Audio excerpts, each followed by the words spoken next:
Please please please irritate అవ్వకండి.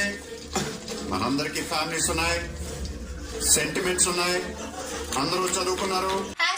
Ask India dam పగిలినప్పుడు వచ్చే వరదలాగా ఈ రోజు ఇండియన్స్ దేశభక్తిని పొంగిస్తూ బిజీ కాకపోయినా బిజీగా ఉండే ఇండియన్స్ కి హ్యాపీ ఇండిపెండెన్స్ డే.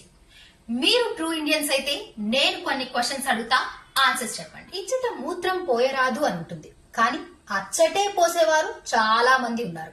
మరి వాళ్ళని ఎలా ఆపుతావు? ఇండియా రోడ్డు మీద వెళ్లేటప్పుడు అంకుల్ బైక్ స్టాండ్, ఆంటీ చీర టైర్ లో పడిపోతుంది చూసుకోండి అని నిస్వార్థంగా, అసలు ఇంతకన్నా పెద్ద సోషల్ సర్వీస్ ఏది లేదు అని తెగ ఫీల్ అయిపోయే ఇండియన్స్ అందరికీ పద్మశ్రీ ఎప్పుడు ఇస్తావు?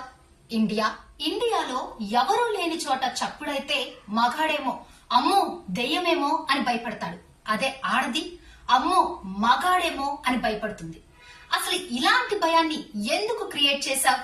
ఇండియా అది దేవుడుండే దేవాలయాలా లేక కోరికలకి బలయ్యే స్త్రీ దేహాలయాలా? అమ్మో ధర్మస్థల ఎక్కడ పెట్టుకుంటావు ఇండియా నీ తల? ఒక ఆడదానికి పుట్టి మరో ఆడదాని మీద ఆంబోతుల మీద పడే ఈ ఇండియన్స్ చట్టాలని కూడా ఎలా వాళ్ళ పక్కలో పడుకోబెడుతున్నారు?